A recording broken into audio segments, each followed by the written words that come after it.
There's a kind of silence Formation that top. doesn't happen by accident. Not the silence of an empty At room, ease. or the silence between songs, Crew, attention to or the orders. polished quiet of a ceremony Well that's done. been Stand rehearsed ready. 14 times until every pause lands on the right beat. I mean the other kind. The kind that moves through 500 people at once, uniformed, decorated, ramrod straight, and takes the air out of the room like something with mass. Like something you could weigh. The kind that starts in one man's body, in the slow unbending of a spine that has carried 3 stars for 30 years, and radiates outward until every officer in the hall feels in the back of their own neck and doesn't know why they've stopped breathing. I've studied military ceremony for 11 years. I've cataloged the protocols. I know what's scripted and what isn't. What I saw that afternoon in Annapolis was not in any protocol I'd ever read. It began, the way the most important things always do, with an empty chair. That's the first thing I wrote in my notebook. Not the Admiral. Not the ceremony. Not the 463 people pressed in a dress whites and service blues inside Mahan Hall, or the November light coming through the upper windows at that particular angle that makes everything look like it's already being remembered. I wrote about the chair. It was regulation gray, and it was empty, and it sat in the 3rd row on the left aisle, and someone had placed a single photograph on the seat, face up, laminated, held in place by nothing but its own weight, and that photograph was doing something to the room that I could not quantify and was not, professionally speaking, supposed to care about. My name is Dr. Lena Vasquez. I hold a joint appointment in military sociology and organizational behavior at Georgetown, and I was in Mahan Hall that afternoon as an embedded observer, credentialed and unobtrusive, there to document the behavioral dynamics of formal military recognition ceremonies for a longitudinal study that my department head calls important, and that I, in my more honest moments, call the thing I do so I don't have to talk about why I left the Navy. I was not supposed to have feelings about the chair. I wrote about it anyway. The ceremony was the USS Roanoke commissioning anniversary recognition, an annual event, one of dozens the Naval Academy hosts in the November calendar, meaningful to the people inside it and invisible to everyone outside.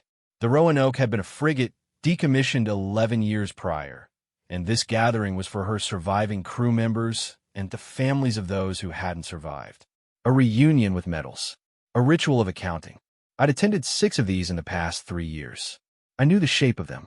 Opening remarks by a junior officer who was nervous and trying not to show it. Invocation by the chaplain, who was never nervous and always showed exactly as much as he wanted to show. The reading of names. The moment of silence. The medal presentations.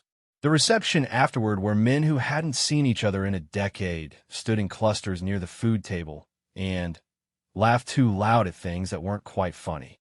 I learned to sit near the back left. Good sight lines. Near the exit in case my presence became a problem. And close enough to the aisle that I could watch the faces coming in without making it obvious I was cataloging them, which I absolutely was in the small black moleskine I kept in my left breast pocket, and which I'd filled 47 of since graduate school. The chair was in my sight line from the moment I sat down. It was not empty when I arrived.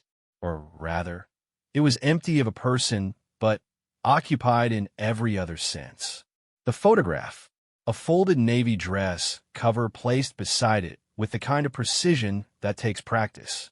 A single challenge coin balanced upright on the hat's brim, which should not have been possible, and which I stared at for a full minute before accepting it as real. Someone had been here before me, before almost everyone, and had arranged these objects with a care that made my chest do something uncomfortable. I wrote, empty chair, 3rd row left. Personal effects staged. No identification visible from this distance. Investigate after ceremony. Then, I'd underlined after ceremony twice because I knew myself. The hall filled in the way military ceremonies always fill, with a precision that looks organic but isn't, people moving to seats in a pattern governed by rank and relationship that I'd spent 3 years learning to read. Junior enlisted near the back. Officers in descending order toward the front. Families clustered together in the middle rows with the specific posture of people who are guests in a world that speaks a language they love, but don't quite speak themselves.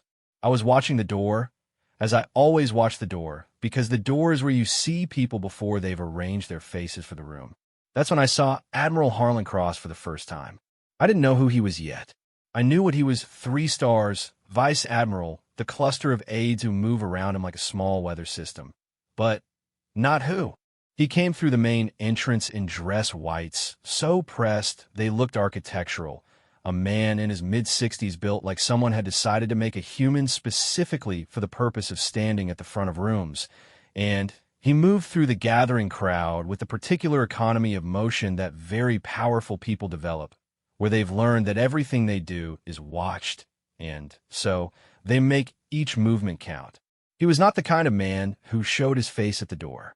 And yet, he stopped in the entrance for exactly 3 seconds. I clocked it on reflex and looked at the room, not scanning it the way you scan a room you're commanding, scanning it the way you scan a room you're dreading.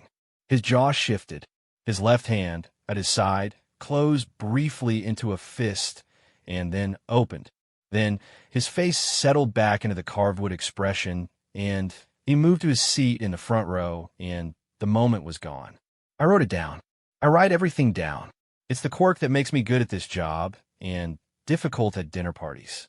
I wrote, Cross, Vice Admiral, 3 star, L-hand fist/release, 3-second door pause. Significance TBD. The significance, it turned out, would not remain TBD for long. The ceremony began at 1,400 hours exactly, which is the kind of thing that happens when a 3-star is in the room. The junior officer at the podium was a lieutenant commander named Priya Anand, and she was, as I predicted, nervous and trying not to show it. She had a slight tick of touching the right side of her notes before she spoke, which told me she was right-handed and that the notes were a security object rather than a reference. She didn't look at them once. She had this whole thing memorized. "We gather," she said, and her voice was steadier than her hands, not only to honor service, but to honor the truth that service leaves behind, in families, in communities, and in each other. It was a good line, not original. I'd heard variants of it in 5 of the 6 ceremonies I'd attended, but delivered with enough weight to land. The room settled into itself. People straightened in their seats. The particular collective exhale of a group agreeing to be present. The chaplain gave the invocation. An older man, black and silver at the temples, with the unhurried cadence of someone who has spoken at enough of these to know that the words matter less than the space between them. He prayed for the crew of the Roanoke. He prayed for the families. He paused, and in the pause I heard the woman 2 rows in front of me catch her breath in a specific way, sharp, controlled, the sound of someone keeping something in, and I noted it because that sound has a particular texture that I've learned to recognize. It is the sound of a name about to be spoken that someone in the room will not survive hearing. The reading of names came after the chaplain sat down. There were 31 names. The Roanoke had lost crew members over her service life in 4 separate incidents. A fire in 1987, a training accident in 1991, 2 men overboard in a 1994 North Atlanta deployment, and then the incident they didn't quite name directly in any of the official materials, but which hung over this ceremony like weather. A collision. 2003, 12 men. Lieutenant Commander Anand read all 31. She read them the way you're supposed to, evenly, without emphasis, each name given its full weight, and no more. It is harder than it sounds. It requires a specific kind of control that is different from the control of not crying, which is what everyone thinks it requires.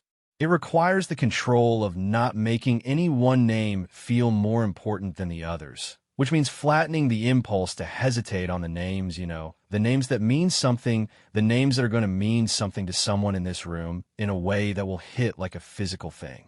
She did well. She made it through 29 names without deviation. The 30th name was Petty Officer 2nd Class Marcus Webb. She got through it. Clean. Professional. The 31st name was Seaman Apprentice Daniel James Kowalski. She paused. Just a quarter beat. A 16th note of hesitation that the untrained ear would miss entirely, and that hit me in the sternum like a door. She recovered. Finished the name. finished the sentence, stepped back from the podium with her hands clasped behind her back in a rest position, and her face arranged into the expression they teach you, the one that means I'm holding this, and I am fine, and sometimes means it, and sometimes is the bravest lie a person can perform in public. I looked at the empty chair. The photograph was face up, and I still couldn't see it clearly from where I sat, but I've been watching the people near it. A woman in her 40s in a dark blue dress who had gone very still during the names, a teenage boy beside her with his hands in his lap, doing the work of keeping them there, a girl of maybe 10 who had taken the woman's hand and was holding it with the unconscious ferocity of a child who doesn't yet know how to help and is trying with everything she has anyway. The medal presentations followed the reading of names. I'd seen this part before.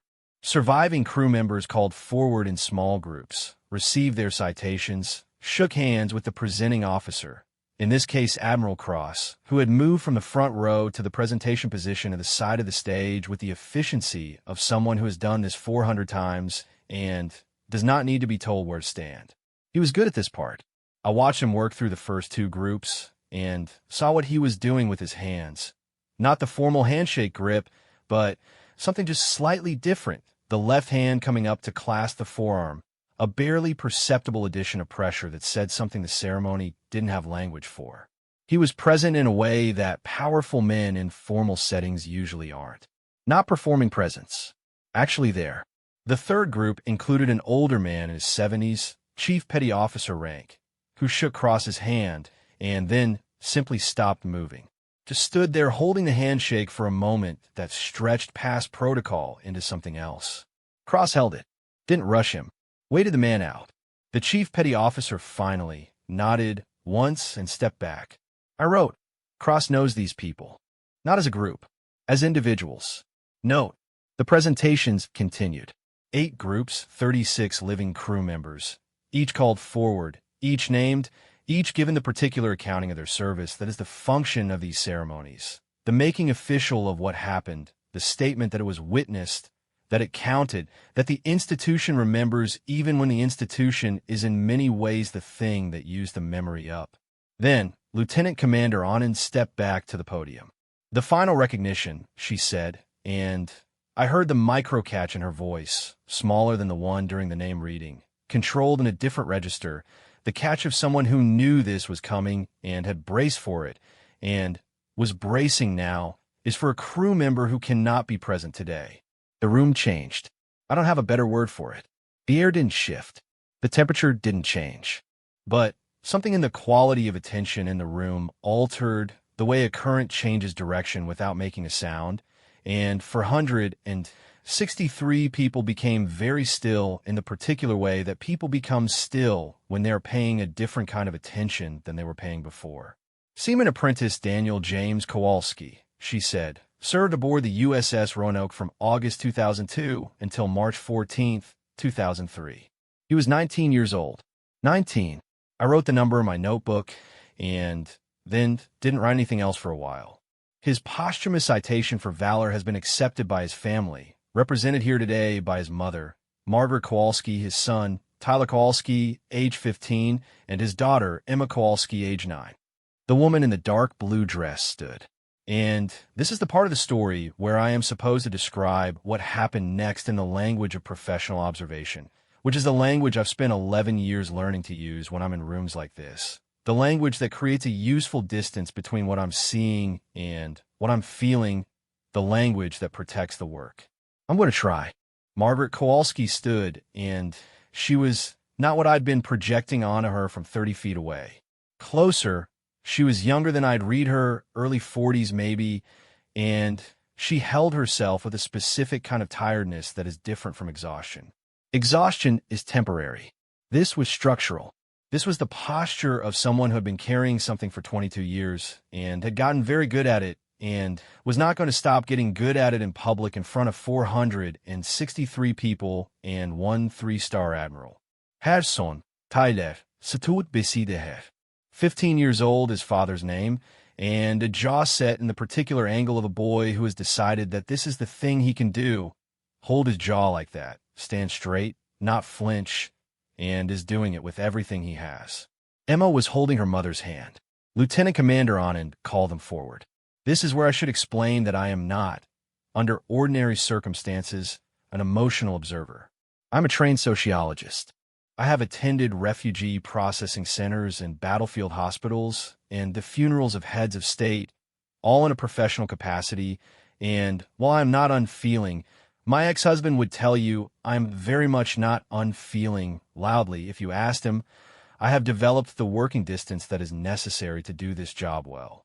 I lost the working distance at approximately 2:47 p.m. on a Tuesday in November in Mahan Hall at the United States Naval Academy, when Vice Admiral Harlan Cross did something that was not in any protocol I had ever cataloged in 47 notebooks.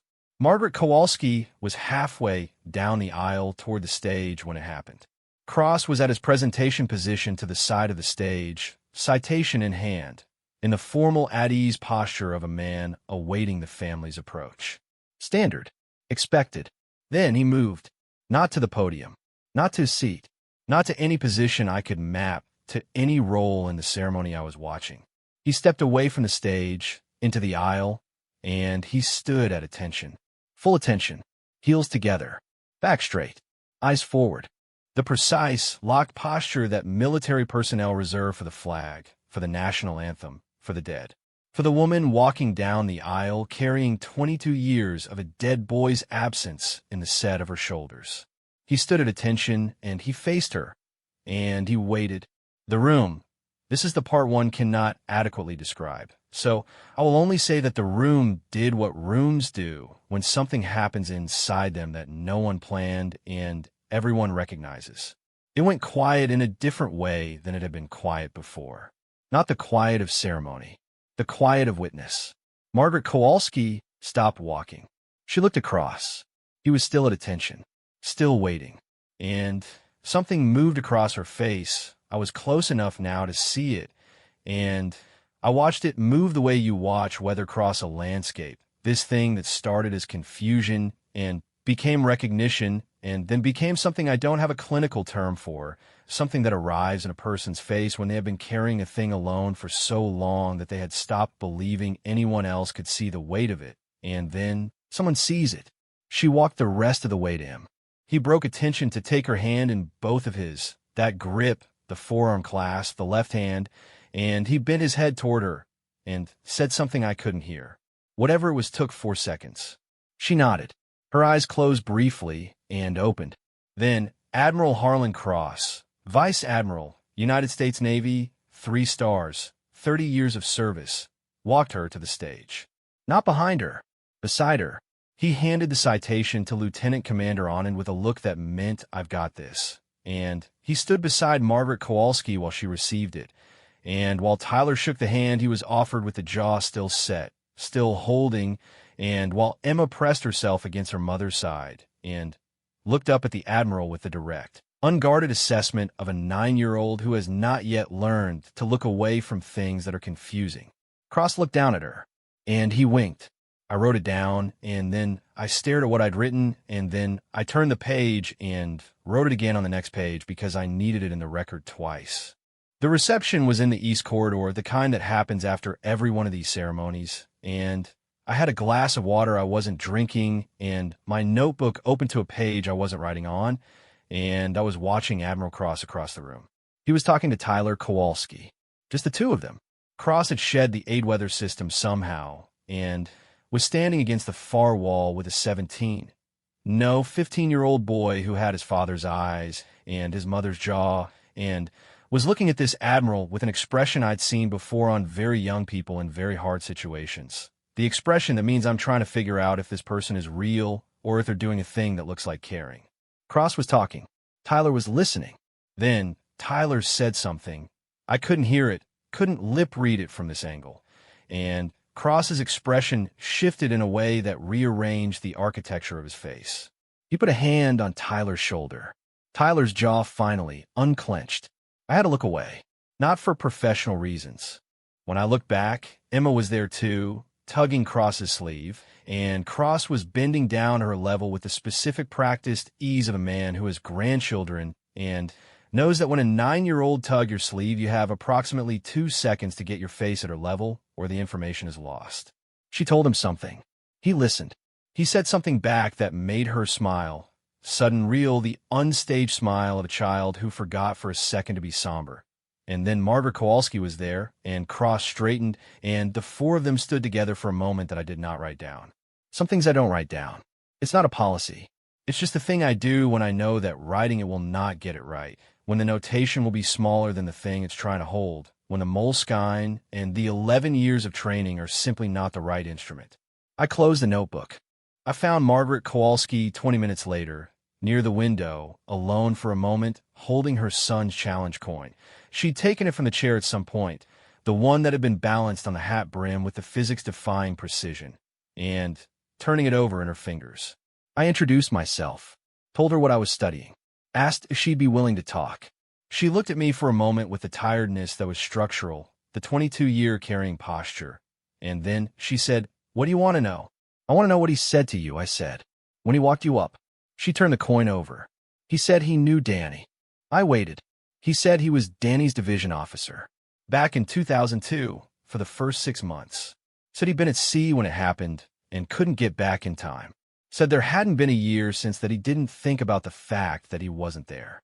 She looked at the coin. "He said he'd been standing for Danny at these ceremonies for 19 years. That he'd been coming to this one since the first year. That Danny's family hadn't shown up until today, and he'd been waiting. I didn't write anything. 19 years, she said. That man stood for my dead 19-year-old boy at this ceremony for 19 years before I ever knew his name." She put the coin in her pocket. I looked out the window at the November light, doing what November light does, which is make everything look like it's already a memory. And I thought about empty chairs and about what it costs to hold a space for someone year after year in a room full of people who don't know you're doing it, waiting for the day when the family finally shows up to claim what's theirs.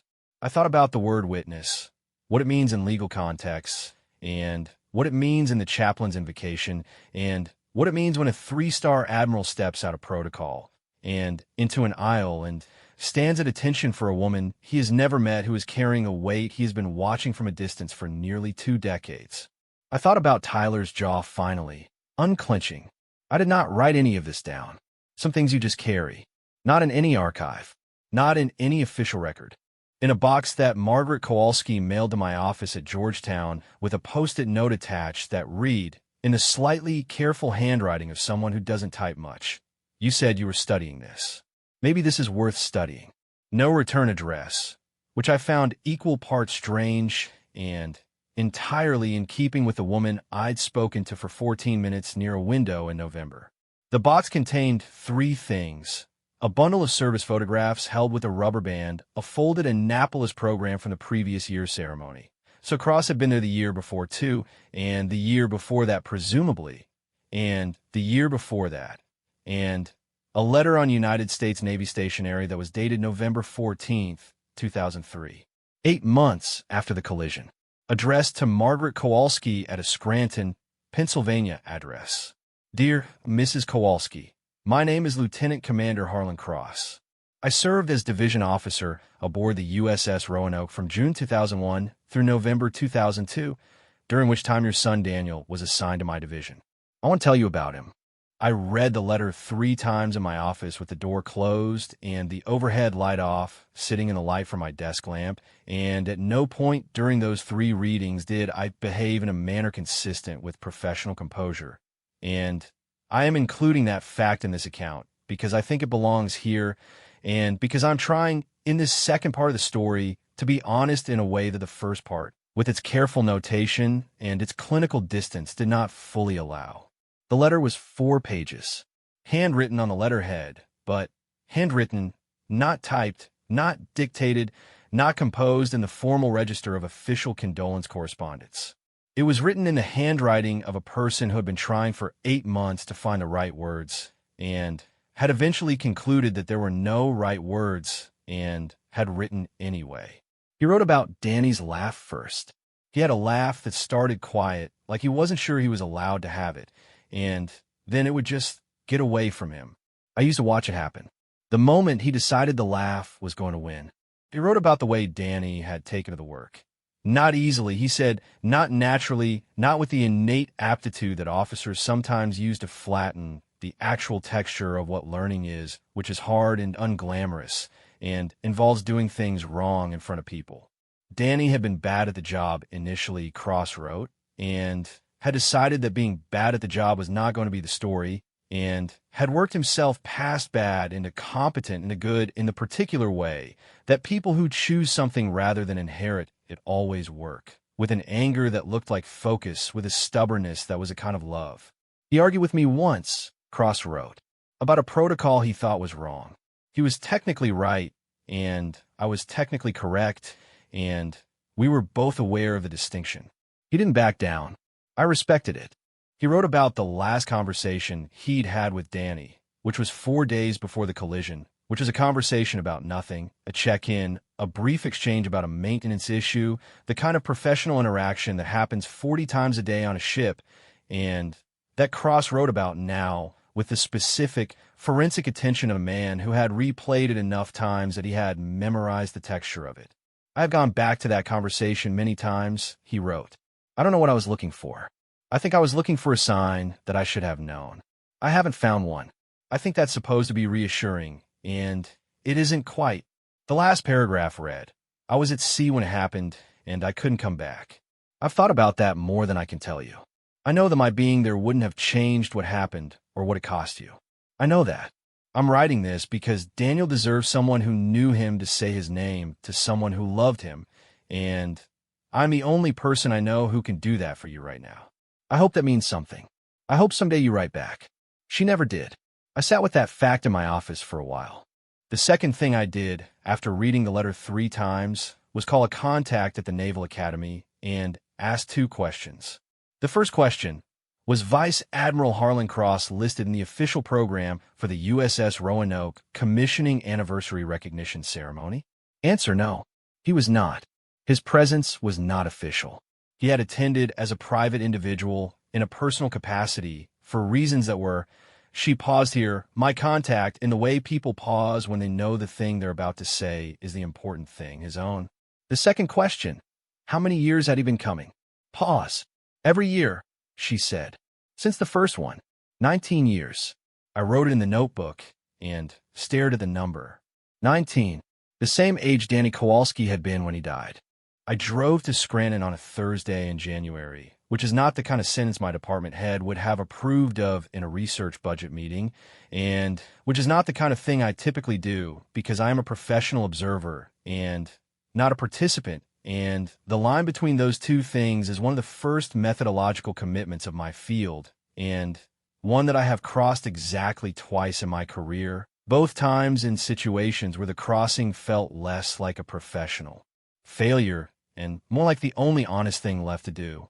Margaret Kowalski lived on Elm Street in a house that was practical in the way that houses owned by single parents in working-class neighborhoods are practical. Maintained without flourish, the kind of clean that comes from discipline rather than abundance, a front walk that someone shoveled properly, and a mailbox that was slightly crooked and had been that way for long enough that the crookedness had become a characteristic. She opened the door before I knocked, which meant she'd seen me coming up the walk and had decided to open it, which I took as a positive sign. The sociologist, she said.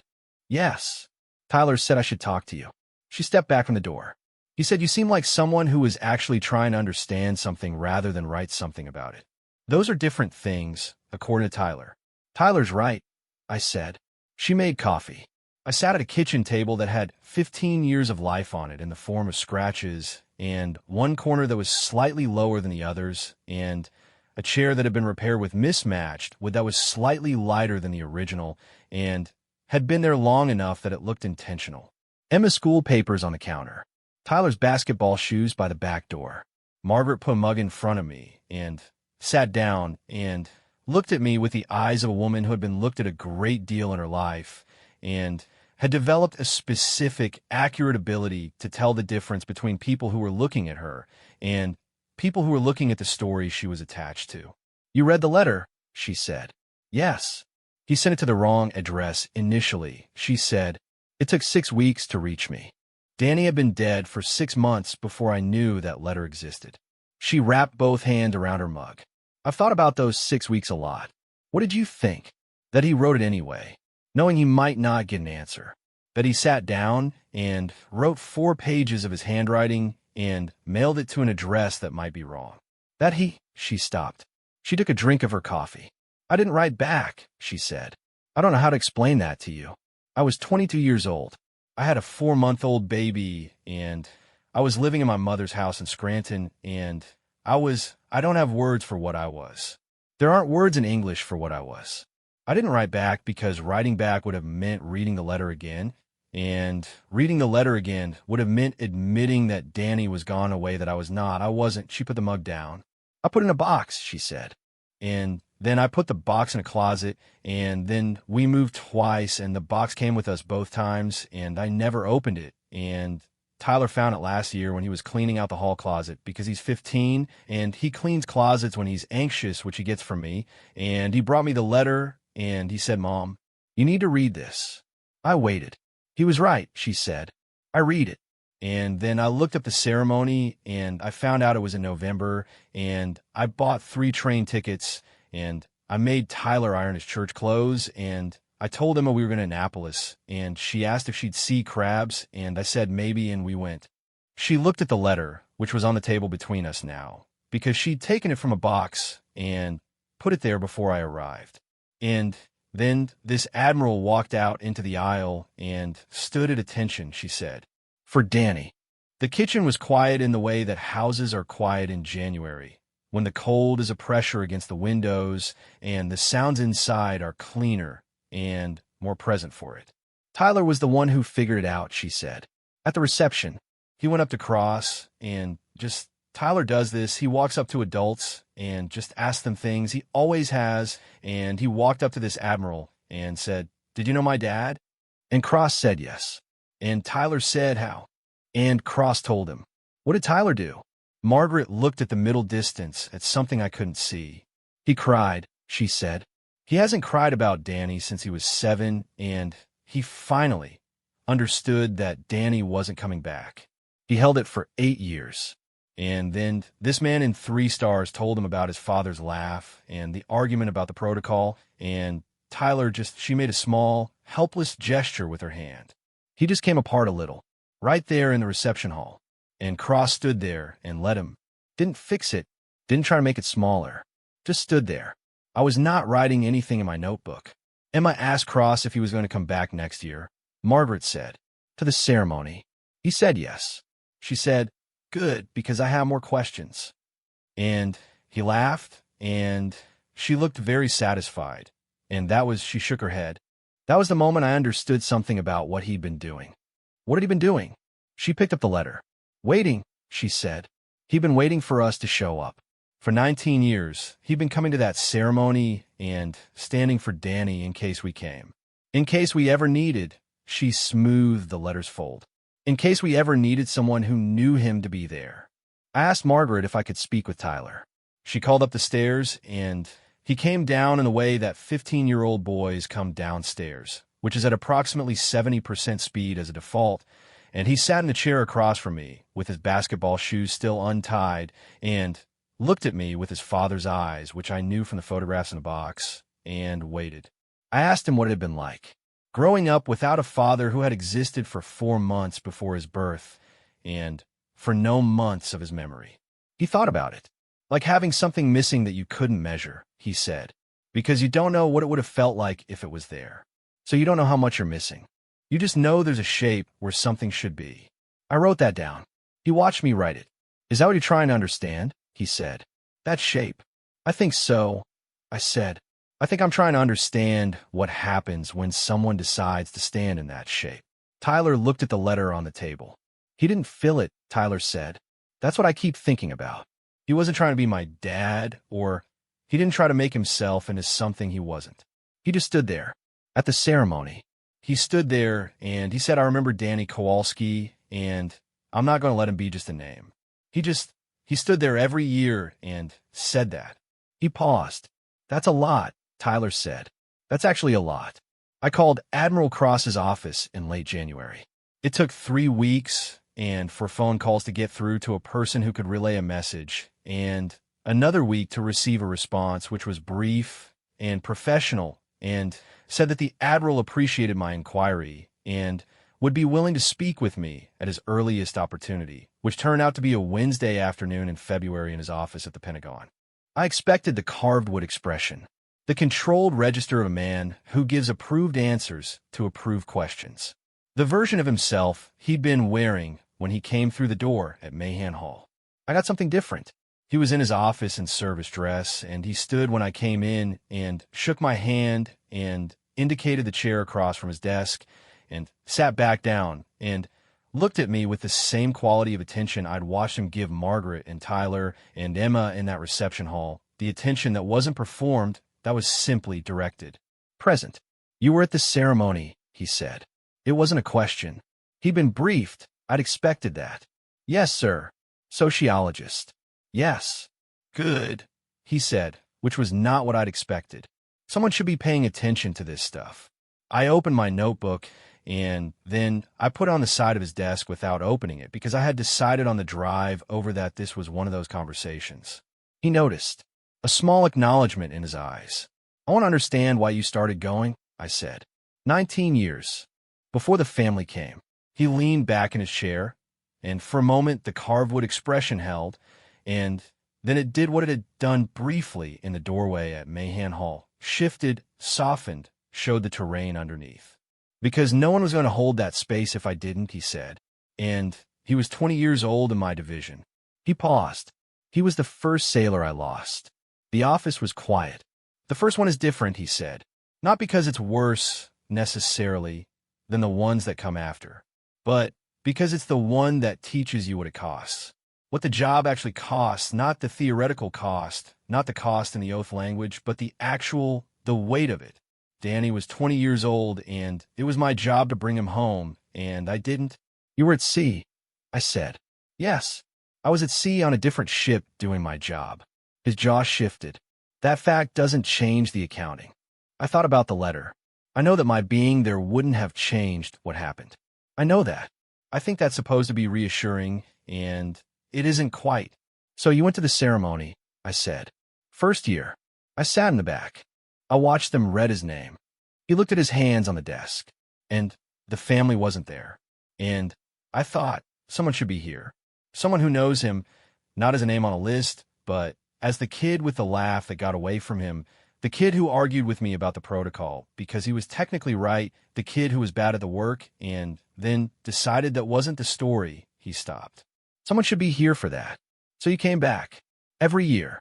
Did you think the family would come? He considered this with an honesty I hadn't expected, the kind of honesty that is not the same as bluntness, not the directness of a man who doesn't consider his words, but the directness of a man who has considered them deeply and decided that the truth is worth the exposure.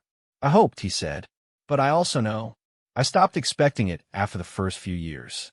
I went because it was the right thing, and because stopping felt like the wrong thing, not because I was waiting for a reward. He looked at me. That's an important distinction. I wasn't doing it so that Margaret Kowalski would eventually come and I'd get to be the man who'd been waiting. I was doing it because Danny Kowalski's name was going to be read in that room, and someone who knew him should be there. That's all. The office was very quiet.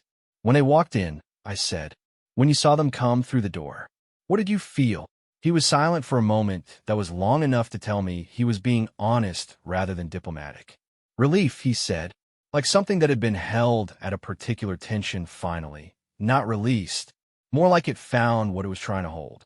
He looked out the window, and then I was afraid, he said, that I'd built it wrong, that I'd waited for them, and now they were here, and what I could offer them was 19 years of an empty chair, and one letter she never answered, and I didn't know if that would be what they needed or if it would be one more thing that happened to them. And he thought about Emma, asking him if he'd come back next year. He didn't say it. I could see him thinking it, but he didn't have to say it. It seemed to land okay, he said. I drove back to Georgetown in the February dark, radio off, the Beltway doing what the Beltway does, which is move in a density that should be miserable and which I have always found, for reasons I've never been able to articulate cleanly, not quite miserable. I was thinking about what Cross had said. Someone should be here for that. Not, I felt responsible. Not, I owed it to him. Not the language of debt or obligation or the carefully managed conscience of institutional guilt. Someone should be here. I have a theory. I have had it for most of my professional life, and I have data on it. And I have written about it in language that is careful and qualified and appropriately hedged for peer review, that the deepest form of human loyalty is not the loyalty of love, which is at least partially involuntary, and not the loyalty of obligation, which is at least partially coerced. It is the loyalty of witness. The choice to say, I see this. I'm going to keep seeing it. I'm going to be here whether you know I'm here or not, whether you show up or not, whether you ever need me or not. That's the thing that's hard. Love is hard in different ways. Obligation is hard in different ways. But the witness thing, the thing that asks you to show up for something that costs you and asks nothing back and carries no guarantee of being received, that is the particular discipline that I've been studying for 11 years and which I still don't fully understand. I understood it better after November. I understood it better after Margaret Kowalski said waiting, and Tyler said he just stood there, and Cross said someone should be here.